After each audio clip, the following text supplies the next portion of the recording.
Welcome to worship at the Unitarian Universalist Church in Eugene. And if you haven't guessed by now, the theme for today is work, because this is Labor Day weekend.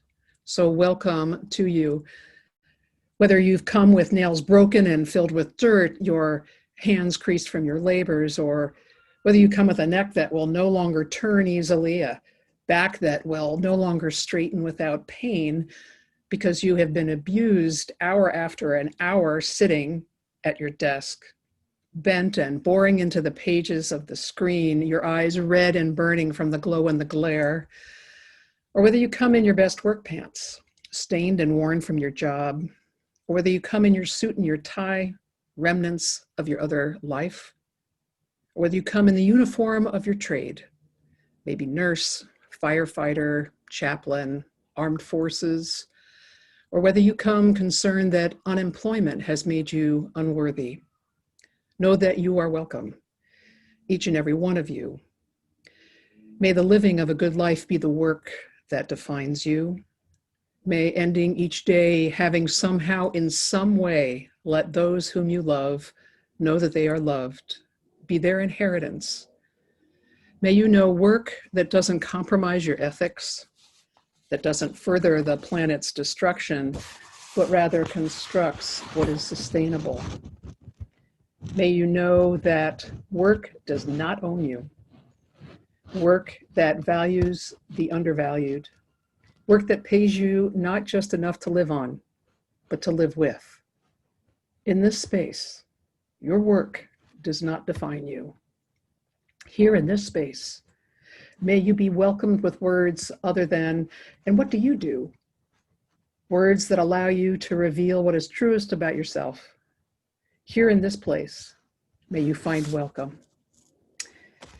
I have a few announcements just for a change of pace, which is that small group ministries are about to begin. Well, discussion about them is beginning. And if you would like to find out more about what a small group ministry is and think about signing up, you are welcome to a drop-in meeting every Sunday in September. And the information on how to get onto that particular drop-in Zoom meeting is in the Weekly Connection newsletter.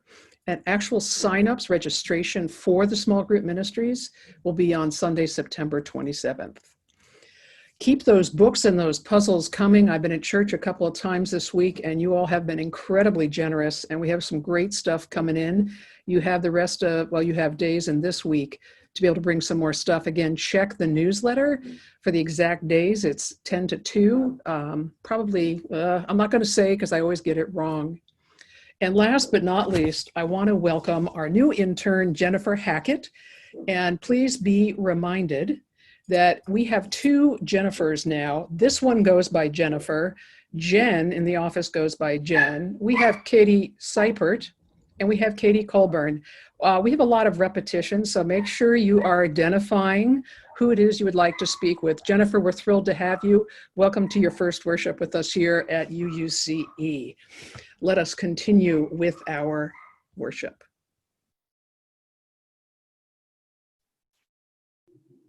We light this chalice flame.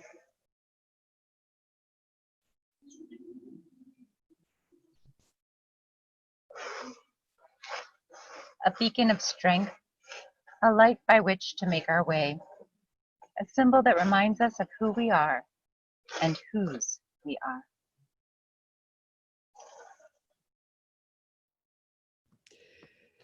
As we enter into our time of meditation, I'd like you to reflect on whatever job or work or task you've done that has been the most meaningful for you in your life. It does not have to be something that you were paid for. It could be a volunteer job. It could be something you had no choice but to do, like get out of bed and help with that child who's screaming, any of those things, to take some time and think about that. So enter into this time of meditation with a thought on that which has meaning.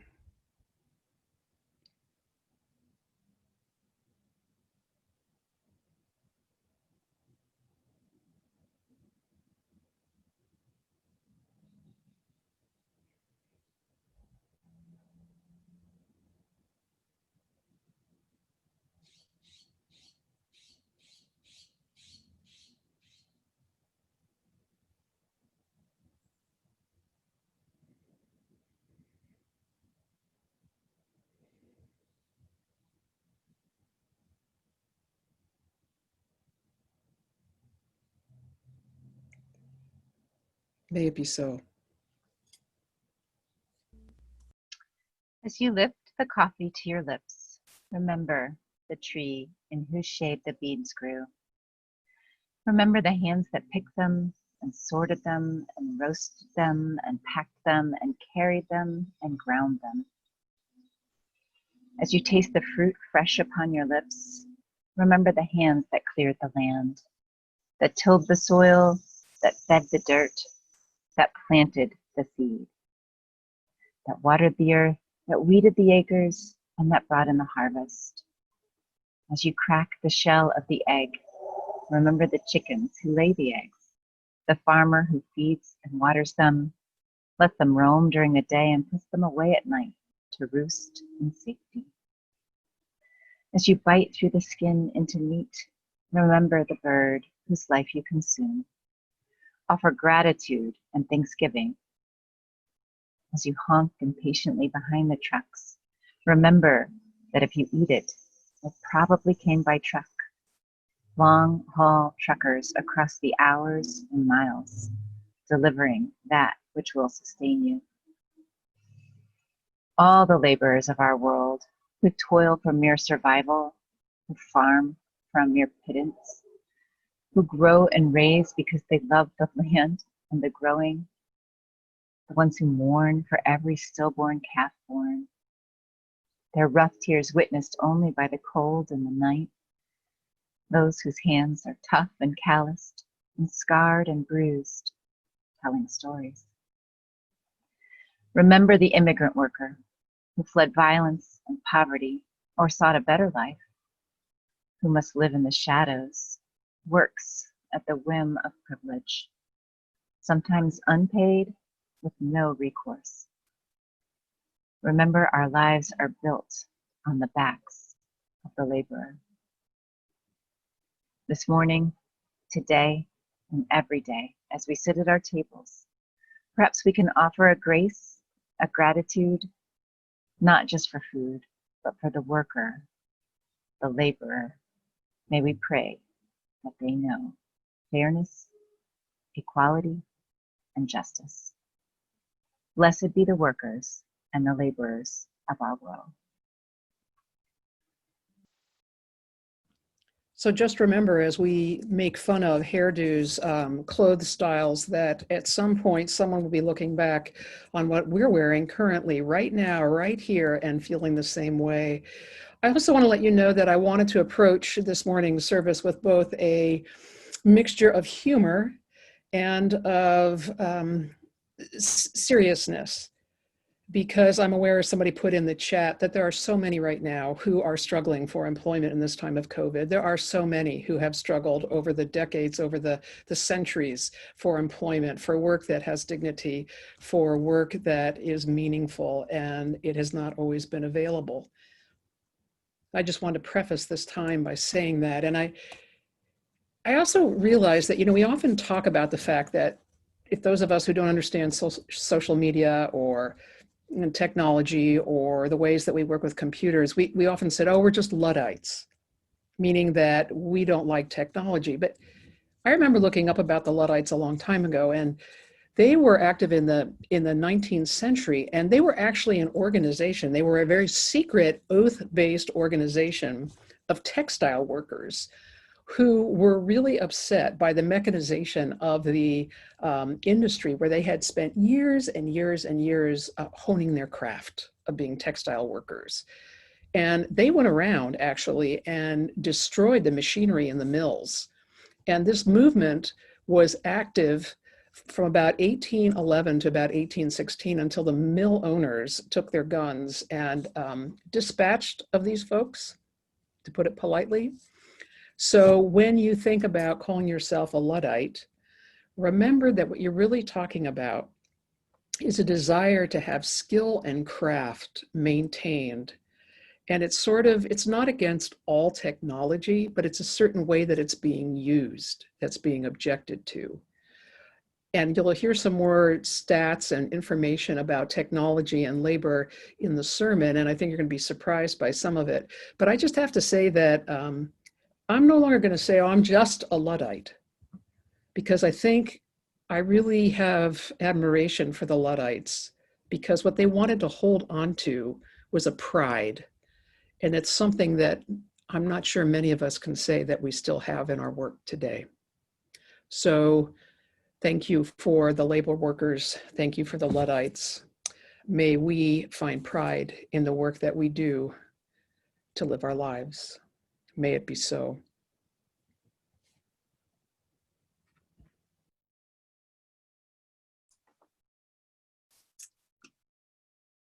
Our next hymn, which is called As We Come Marching, is also known by another title, Bread and Roses. The slogan Bread and Roses originated in a poem of that name of James Oppenheim, published in American Magazine in December 1911, and attributed to the women of the West. It is commonly associated with the textile strike in Lawrence, Massachusetts during 1912, and now is often known as the Bread and Roses strike. The strike, which united dozens of immigrant communities under the leadership of the industrial workers of the world, was led to a large extent by women. The strikers are credited with inventing the moving picket line so that they would not be arrested for loitering.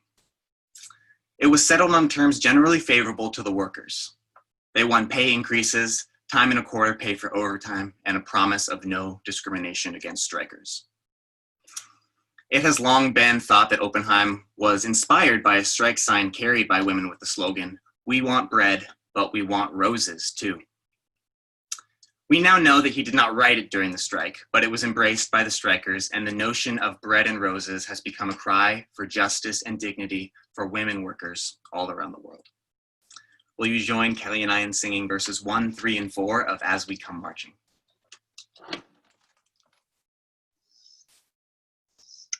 To Be of Use by Marge Piercy. The people I love the best jump into work headfirst, without dallying in the shadows, and swim off with sure strokes almost out of sight. They seem to become natives of that element, the black seek heads of seals, bouncing like half-submerged balls. I love people who harness themselves, an ox to a heavy cart, who pull like water buffalo with massive patience, who strain in the mud and the muck to move things forward, who do what has to be done again and again. I want to be with people who submerge in the task, who go into the fields to harvest and work in a row and pass the bags along, who are not parlor generals and field deserters, but who move in a common rhythm when the food must come in or the fire to be put out. The work of the world is as common as mud, botched. It smears the hands, crumbles to dust, but the thing worth doing well done has a shape that satisfies, clean and evident. Greek amphoras for wine or oil, Hopi vases that held corn are put in museums, but you know they were made to be used. The pitcher cries for water to carry, and a person for work that is real.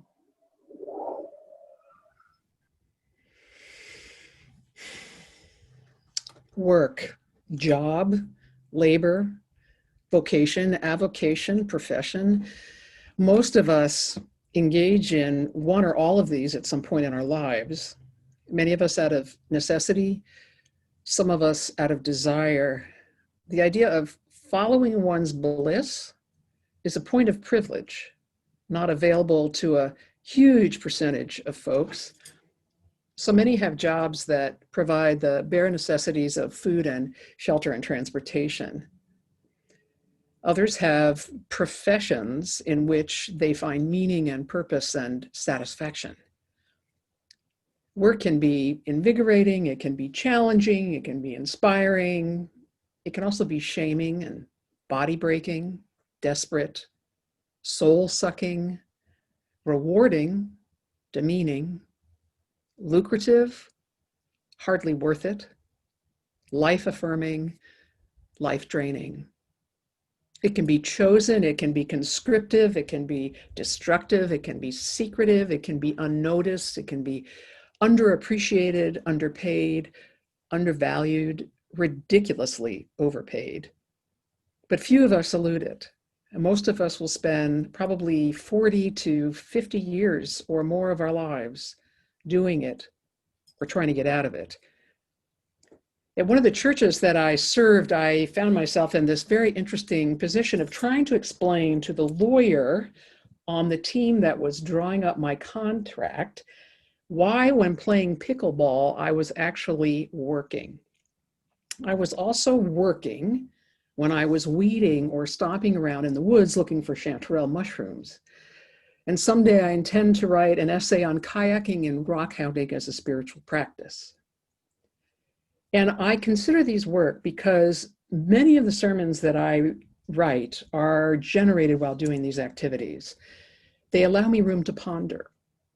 They create that incredibly precious commodity, space and time. I had a colleague who used to sit at the administrator's computer playing game after game of solitaire while she wrote the entire sermon she was going to give that Sunday in her head. And she couldn't commit it to paper until she had engaged in that process.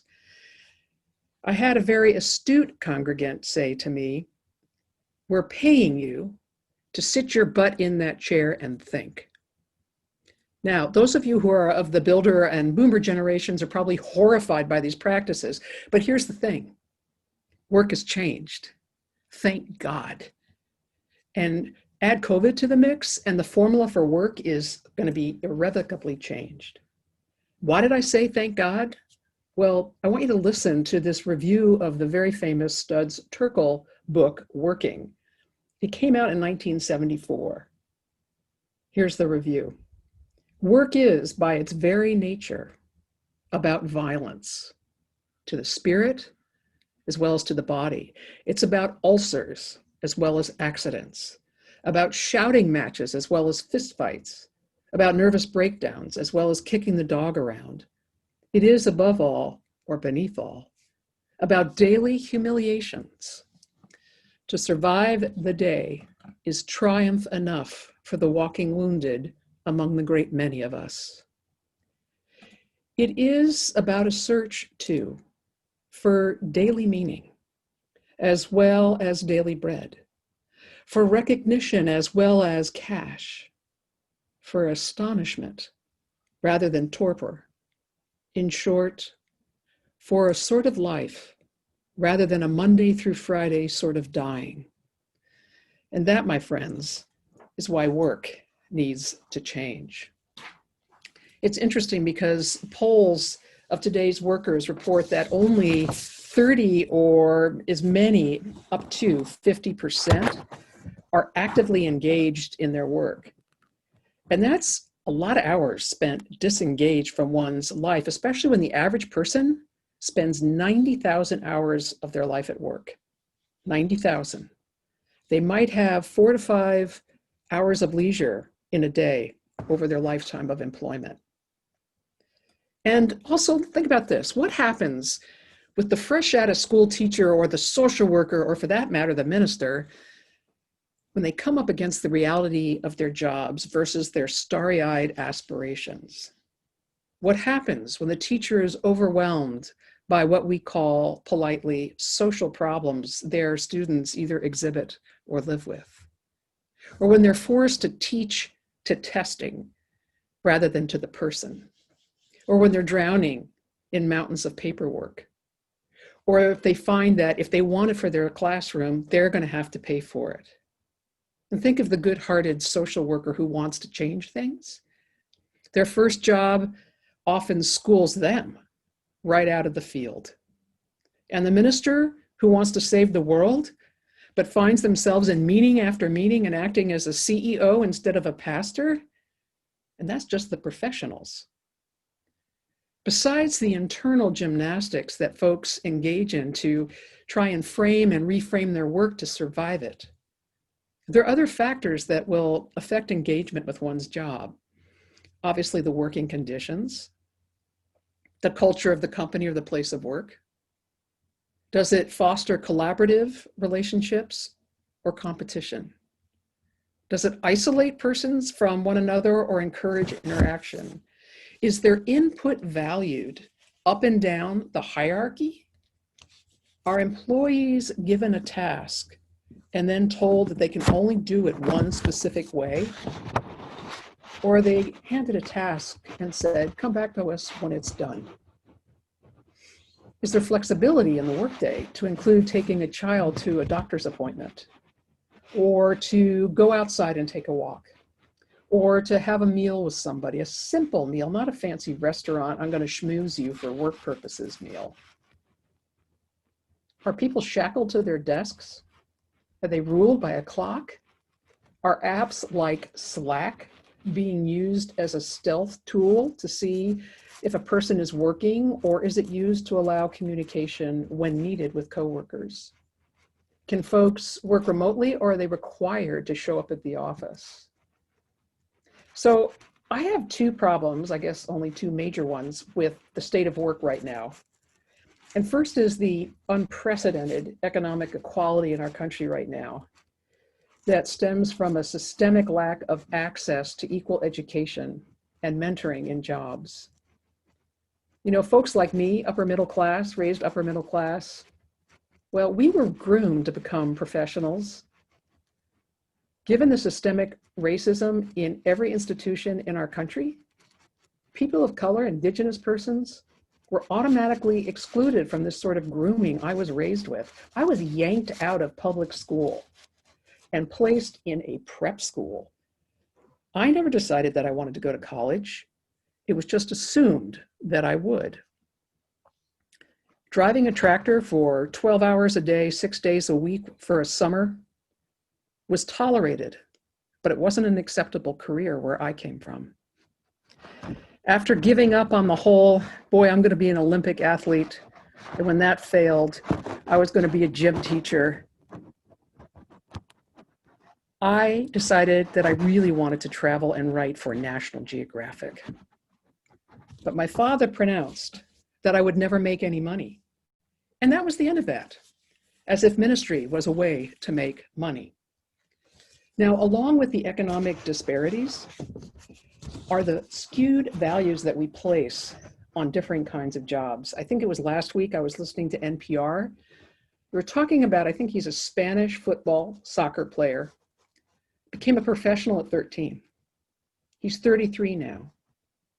He makes $100 million a year. A year. To me, that's an obscene amount of money. And I want to contrast that with some things that I found on the website payscale.com. And it states that as of August 3rd of this year, a child care worker with 1 to 4 years of experience earns a whopping $9.89 an hour. If you have 5 to 9 years of experience, you're bumped up to $10.56 an hour.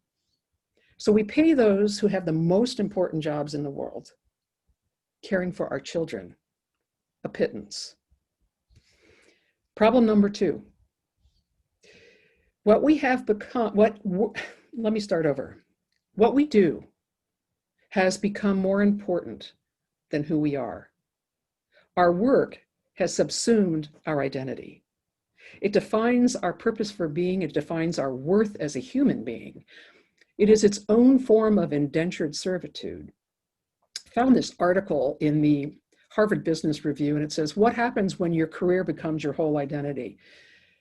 And it lays it all out for you, because so many folks who are in these high pressure jobs experience their work lives as a kind of treadmill that they can't get off.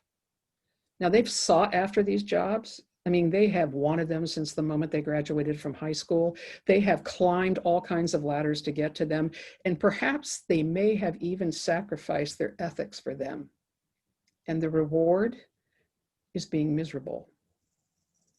The article says that these folks not only end up hating their jobs, but they end up hating themselves because they're so over-identified with their jobs.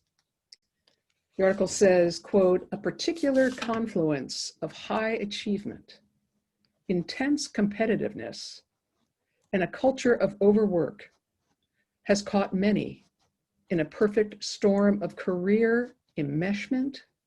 Oh, I hate that word, enmeshment, and burnout. And the article has these 5 questions that you can ask yourself to determine whether or not you are enmeshed or overly identified with your work. Are you ready? Here they are. I asked you to think about them sometime later. So, how much do you think about your job outside of the office? How do you describe yourself? How much of this description is tied up in your job, your title, or your company? Where do you spend most of your time? Do you have any hobbies outside of work that don't directly involve your work-related skills or abilities? Are you able to consistently spend your time exercising other parts of your brain than those that you use just for work? And how would you feel if you could no longer continue in your profession? There's been a trend in the last 50 years or so toward people getting 4-year degrees as opposed to enrolling in vocational programs. And the thought was that the white-collar jobs, the professional jobs, were far more lucrative than the blue-collar jobs. These so-called blue-collar jobs that involved manual labor. And many of these vocational schools or programs have been scaled back since the 1980s with this rationalization, that these programs tracked students into dead-end jobs. Mason Bishop of the firm Work Ed Consulting writes, "Blue-collar workers is an archaic term. It harkens to dirty jobs of yesteryear and is a term that I hope goes away. I think we should talk about skilled trades workers or a similar term, because today's blue-collar workers need more technical and technological skills than in years past." So here's the reality. We have a shortage in this country of skilled tradespeople. The workers who were formerly known as the economic foundation of this country have largely disappeared. The welders, the plumbers, the pipe fitters, the miners, the mechanics. And employers are looking for folks in those areas that have 5 years of experience in these trades, and they can't find people to hire. And as the shift has been, again, as I said, toward these college degrees, workers in other countries have been trained to become these skilled tradespeople. So employers are now having to go overseas to find people to do this kind of skilled labor. And guess what? They're paying top dollar. Let's see, a college degree with debt or a trade that gets you out in the job market almost anywhere in the country with no debt immediately. Something to think about. I first heard this term universal based income. Some of you might have heard about this before, and it's defined as a program where every citizen receives a flat monthly payment, regardless of whether they're working and earning an income or not. I heard this from a former congregant, and this idea was being floated as a way for folks to still have income when their jobs were lost to automation or to robots. Now, I was shocked to learn, this is just an aside here, that Donald Rumsfeld and Dick Cheney had drawn up a guaranteed minimum income proposal for none other than Richard Nixon. The concept of UBI is being embraced by the Black Lives Matter movement as a way to close the gap in the disparities of wealth in our country. Now, of course, whenever you float this idea of the universal based income, people are, the big question is, so how is it going to be funded? And if people don't have to work, they're going to become lazy and apathetic. They're going to milk the system for everything it's worth. Well, it seems to me that if people didn't need to worry about where their next meal was coming from, how they're going to feed their children, where they're going to sleep that night, how they're going to get to whatever job they may have had, they might then be able to pursue training or an education that would allow them to enter the workforce in an intentional way. And as one advocate for UBI suggested, You want to fund it? Tax the 1% to fund the 99%. Just saying. So believe it or not, between 2010 and 2018, fewer manufacturing jobs went offshore with less productivity growth from automation taking place. What that means is that the fear of automation, the fear of robots has not in fact taken away jobs.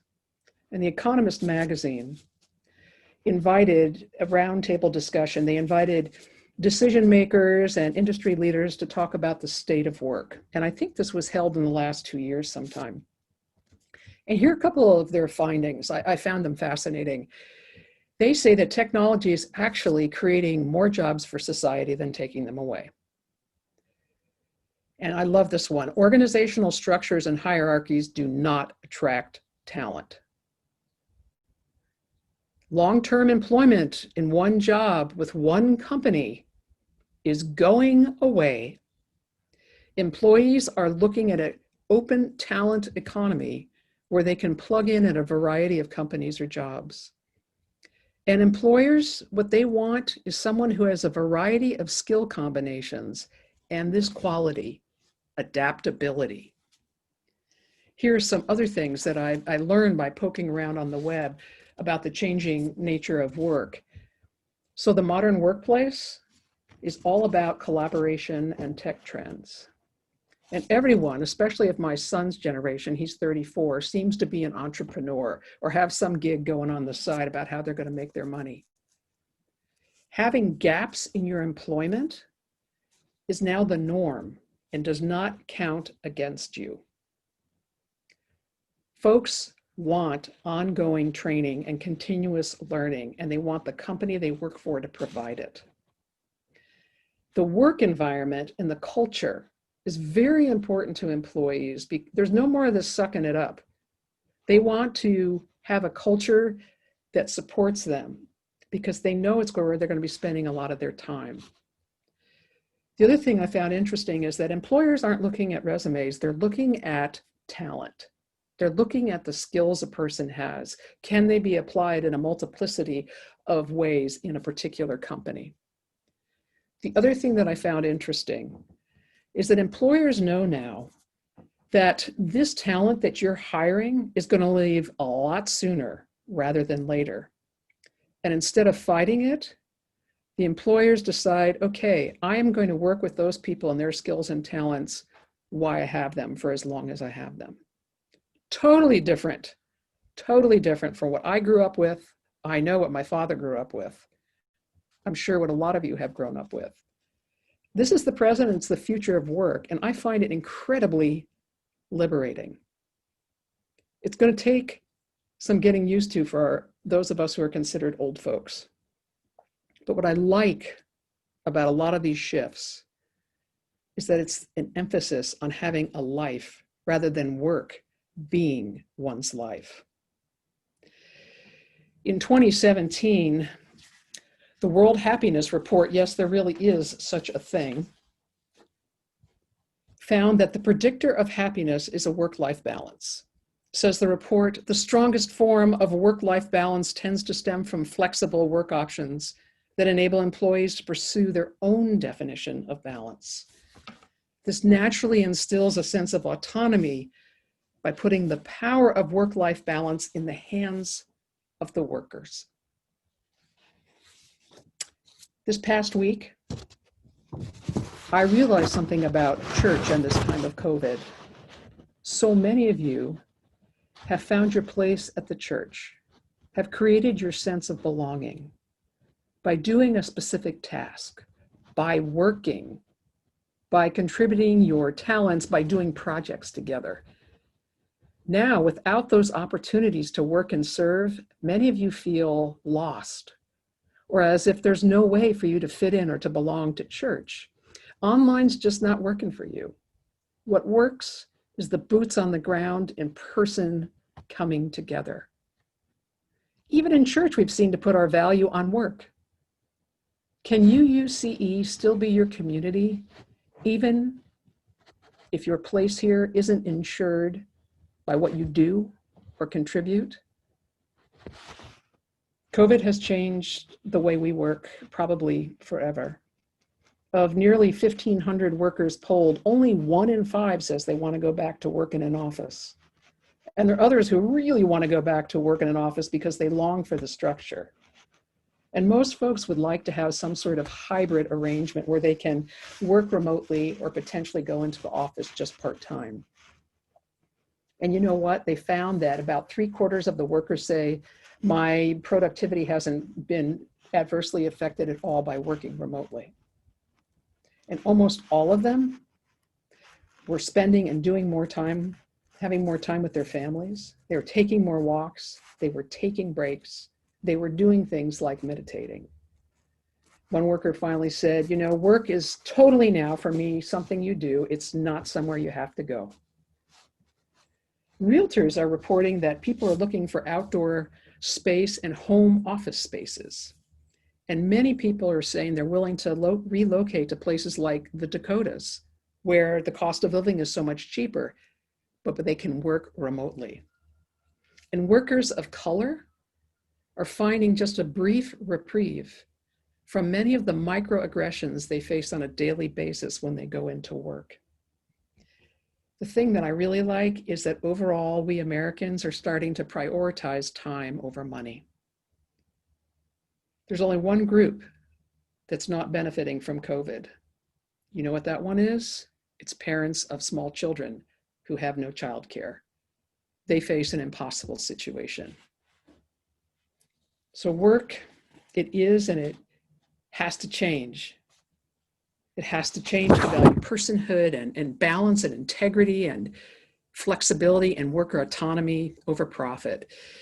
I really have come to believe that it's an act of resistance to turn one's computer off at a certain time in the day, to only answer work or emails at a certain time during the day, because the 14-hour workday, the always being on call, is simply not sustainable, nor should it be.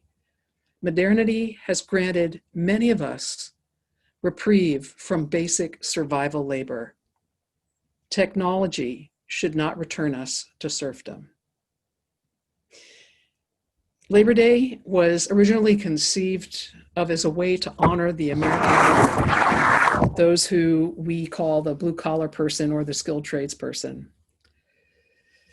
This year, I want to think about and dedicate Labor Day, tomorrow, Monday, to all of the medical and emergency personnel who have died of COVID because they were simply doing their jobs, and dedicate it to those who are trying to work with those who are sick with COVID. I ask you to take a moment of silence in honor of these workers.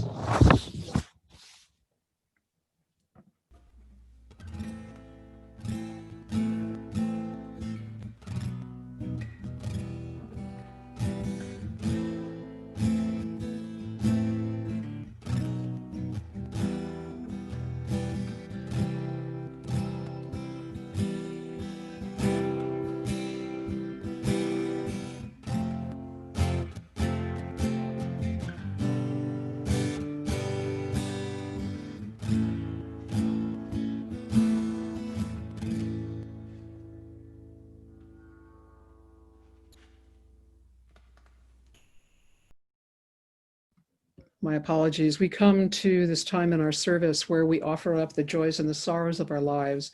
We offer them into this chalice circle of community. I invite you to take the time to offer those in the chat as Mitch leads us with music.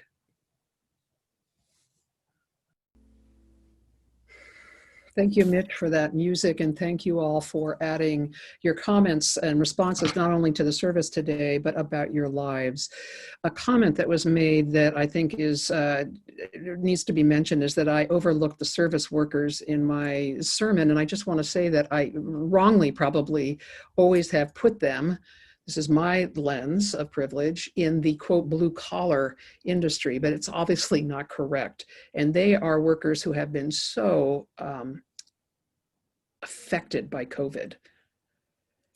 So as you read through these joys and sorrows that you see on the chat, I would ask you to hold one another in thought and in prayer and meditation and reflection as we go forward into our week. Let us celebrate who we are as a community and all of our diversity until we meet again. May it be so, so be it. Amen.